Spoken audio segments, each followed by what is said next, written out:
Carros, muita gente, muito movimento. A agitada Avenida Visconde de Guarapuava, uma das mais importantes de Curitiba, contrasta com a maneira pacata e solitária que viveu o homem que deu nome a ela. De família rica, Antônio de Sá Camargo nasceu em Palmeira. Para a cidade que lhe deu o título de Visconde, veio já moço tomar conta das terras desbravadas pelo pai e o avô. A família ajudou a povoar os campos de Guarapuava, numa época em que o Império estimulava a ocupação do território para evitar a invasão de países vizinhos. O avô dele e o pai, eles doaram dinheiro, gado, alimentos e alguns escravos para virem junto na expedição. Em troca, mais tarde, eles receberiam as sesmarias, eram as terras, né? Com o falecimento do seu pai, ele ficou proprietário ao lado do seu irmão e aqui ele então desenvolveu uma agricultura, uma pecuária naquela ocasião. Não foi significativo porque a quantidade de animais não era apreciável como os dias de hoje, não é? Mas ele desenvolveu uma pecuária bastante interessante.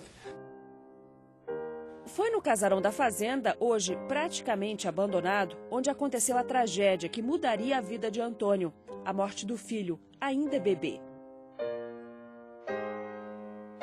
As mucamas, né, puseram água na bacia e foram buscar água fria para temperar a água, né? E nisso ela pegou a criança, né, e pôs dentro da água quente. Ela? A mãe.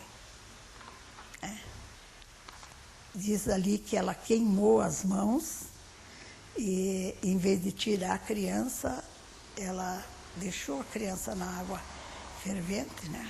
Ele culpou a mulher da criança ter morrido. E com isso ele ficou muito desgostoso e levou de volta, entregou a Zeferina ao seu pai. Há muitas versões para esse episódio. De certo é que depois da morte do filho, Antônio de Sá Camargo dedicou a vida à cidade que adotou como sua. Além de ter sido membro da Guarda Nacional, foi um político influente e progressista para a época. Ele ocupou cargos expressivos, ele foi também deputado provincial. Ele foi chefe de comissões, ele auxiliou o governo do estado, na ocasião, administrando estradas, a abertura de estradas diversas. E ele ocupou cargos nas construções, a nossa catedral, por exemplo, ele teve um período que ele foi o orientador maior da construção. E ali também dentro do Exército, dentro da corporação militar, a qual ele fazia parte, ele ocupou vários cargos e havia esse deslocamento contínuo pelo nosso interior. Ele também desenvolveu, como sertanista, ele foi até o Rio Ivaí, tinha uma companhia lá no sentido de desbravar aquelas regiões inóspitas e desconhecidas naquela época. Os títulos de barão e mais tarde de visconde foram cedidos por Dom Pedro II, em reconhecimento aos serviços prestados ao Estado e ao país, principalmente pelo empenho que teve na Guerra do Paraguai. Em 1865, com a deflagração da Guerra do Paraguai, formou-se aqui em Guarapuava um contingente. Diz que a contribuição mais era de escravos, não é? E o Visconde ele financiou esse contingente para ir para o conflito bélico lá no Paraguai, não é?